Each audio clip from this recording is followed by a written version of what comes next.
Hi, my name's Andy. Uh, you might have seen some of my other YouTube videos over the years. I don't appear in my videos very much, especially not talking directly to camera. I enjoy being behind the camera but not in front. There's a lot of the things with Asperger's which, when I did there's an Asperger's online test, which I did just out of interest because a friend of mine's son took the test and was surprised with the results. So I took this test, didn't expect anything, and scored very high on the Autism Asperger's results. Asperger's, or as it's also called ASD, Autistic Spectrum Disorder. I'm still waiting to be officially diagnosed, which should be in the next month or so.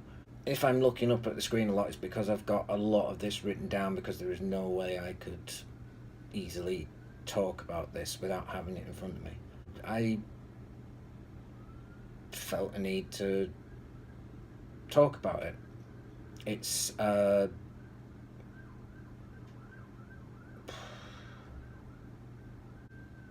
I've never really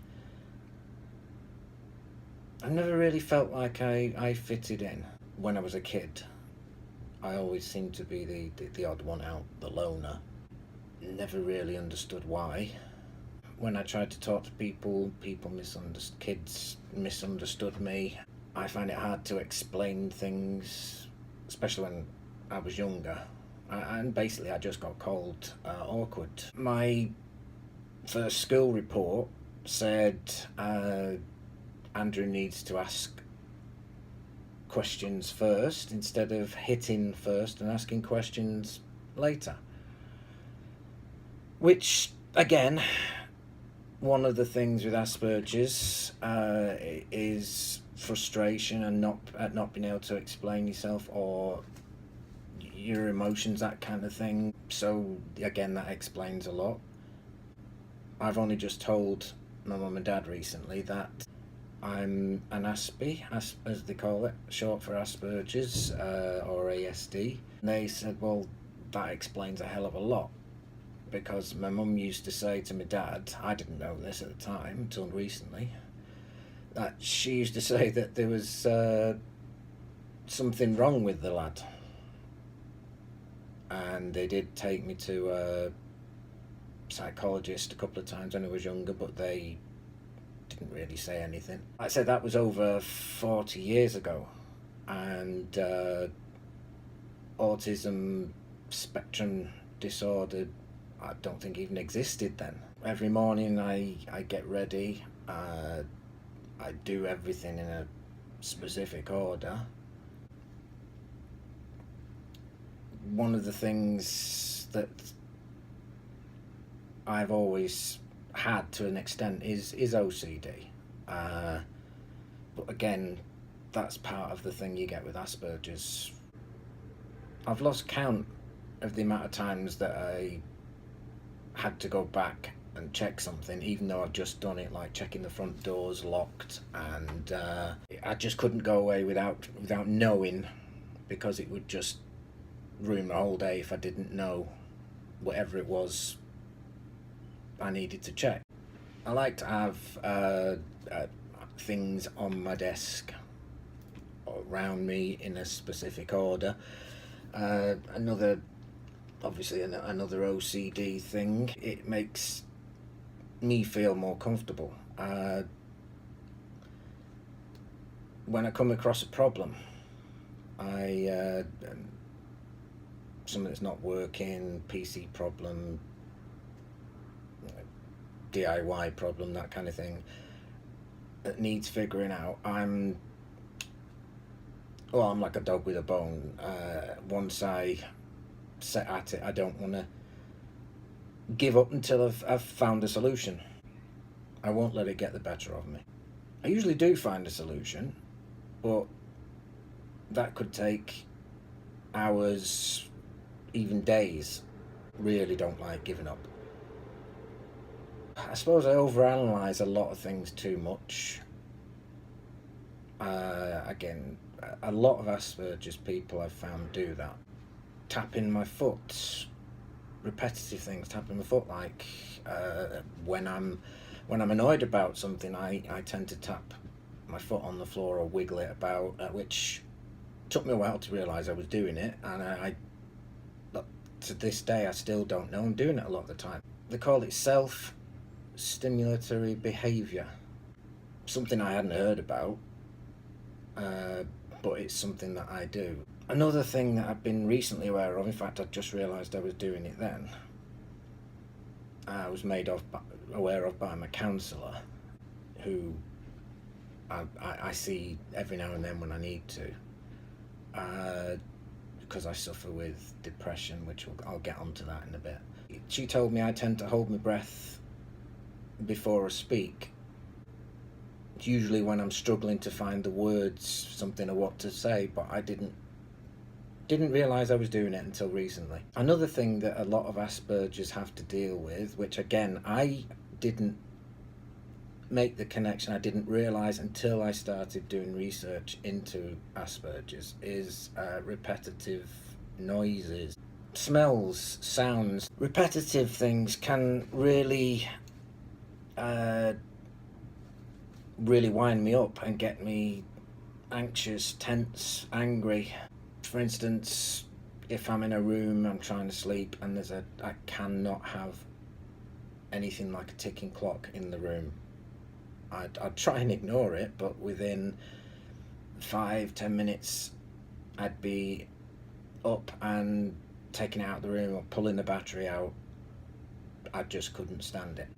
Someone's eating food, especially if it's quiet in the room, they eat food with the mouth open or they're making a lot of noises, that will do my head in within a few minutes, to the point where in my head I'm already strangling that person and screaming at them to shut up. Again, now explains a lot of things that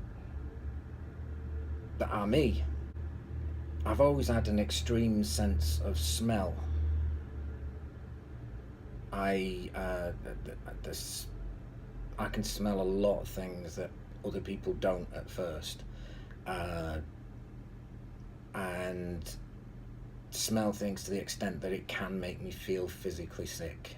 It has come in handy a couple of times when I've been able to smell something, like maybe something burning and other people haven't. One of the things I've had since I was a kid is like sort of problems with anger. I try my best to keep it under control. I thought it was just me with, it was just anger issues, but again, that is another aspect of Asperger's. On occasion I have lost it, as if you want to call it, with someone. I can take something that's making me angry for a period of time and deal with it, but if someone or something pushes the right buttons, I can go from 0 to 60 in 4 seconds, from fairly calm to all out rage, sort of what some people call red mist, with that thing or that person they have an issue with. And fortunately for me and other people, because I imagine, and it is, can be scary to be around when it's happened, but it doesn't happen very often. Now I know that Asperger's is something to do with that. I'm trying to handle the way that happens. I'm trying to sort of get that more under control with, sort of techniques with Asperger's and me is emotions. I have a lot of problems expressing emotions, sometimes understanding them. I can sometimes just shut off and not want to speak to anyone. Go quiet, and if something's bothering me, the whole scenario is going on in my head about what if, and if I've been arguing with someone, having a whole conversation, how that conversation would play out, and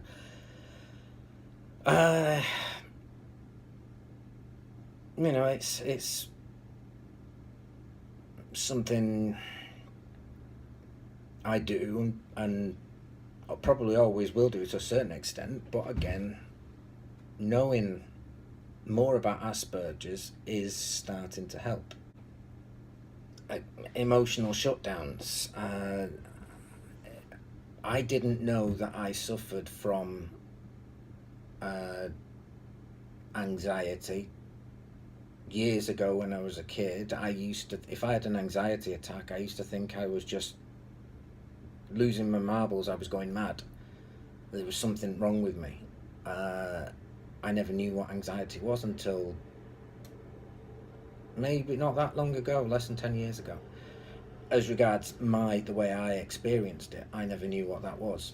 Depression, it's been around me, other members of the family. I didn't suffer from depression as far as I was concerned. It was one of those things. Everybody else had it except me, and it took counselling, and when I had a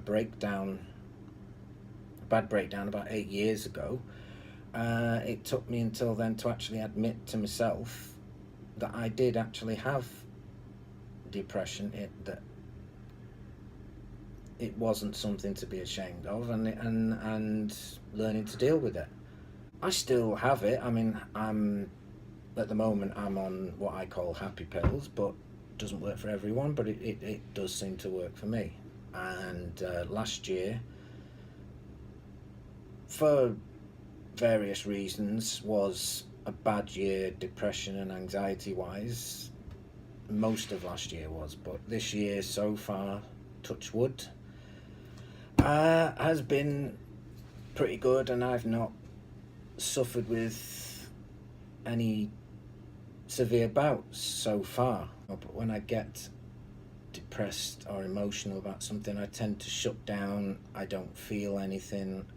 I don't want anyone to go near me, to touch me, to try and console me. If my wife tries to go near me, put her arm around me, whatever, I have to keep away. I have to keep her away. It's not her fault, it's just the way I handle my emotions, the way I feel at the time, which again I never understood, but that is another form of autism, Asperger's. It's answered questions and it's made things easier to deal with. I've always avoided sort of social occasions. I mean, I have gone to parties and stuff, but it has to be with a lot of people I know to start with, or I feel really uncomfortable. And even now, tend to, if I'm at a party, whatever, or especially if it's people I don't know, I'll sit back and just sort of observe what others are doing and what they're talking about, listen to the conversations rather than join in. Sometimes if the conversation is about something I can relate to, like sci-fi, Star Trek, pets, gadgets, all that kind of thing, then I can join in. But a lot of the times when there's conversations going on, it's like sort of I hear what people are saying around me, but it takes a few seconds. It takes a bit of time to process what it is that's understanding what they've said. One of the things that I've always had trouble with, and I never knew why, but again, it's an Asperger's thing, is making eye contact with people and keeping eye contact with people. I can't do that. I find it uncomfortable. I find unless I really know that person, or I'm relaxed enough with that person, then it's not too bad. I can't tell people something I need to tell them if it's in an emotional situation and look at them at the same time. Uh, I have to look away, and eventually I can say it, but I cannot look at people and talk to them in a stressful situation, in an emotional situation. If I know that person, and they're a friend, family, and I'm comfortable with that person, I'm like an open book. I can talk to them about anything. I can just be myself, and that is easier. But I will try not to get into situations like sat with a lot of people that I don't know, because I feel really awkward about that. And I didn't, as a kid I didn't, and I suppose I still don't. I don't understand what you could call normal, typical normal friendships. I've grown up like feeling like I don't quite fit in. Like there's something wrong with me. I look at the few friends I've had over the years and I've got now, especially when I was younger, and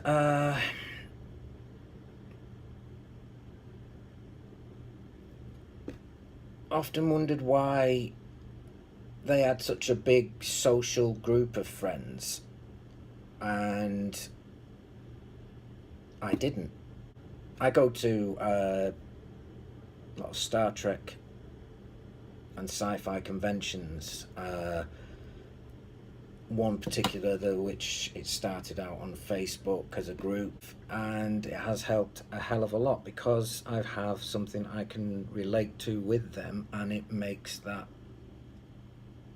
transition from them being total strangers to being able to talk to them a lot easier. And so it has made, in recent years, I'm only talking like the last 10 years, it has made a big difference in my life. And the friends that I have made over the years, they are my friends for life. Even if I don't see them for years on end, it doesn't mean that I've forgotten about them. That's just the way I am. I now know that in the sort of Aspie world, they call it hyper focusing. You get obsessed with a certain theme, like say sci-fi, or a job you're doing or something like that, and you get hyper focused on that one thing, and you have to do that and get it fixed, get it done. What you could call sort of eccentric interests. I've got a few of them. It's sci-fi, it's Star Trek. You're just focused on that, and again, that's something I've always done, but is something I know is an Asperger's thing, which all these things are coming together now in recent months and have made a hell of a lot of sense, and has made me feel easier about myself, made me understand myself more and get to know me better for the first time.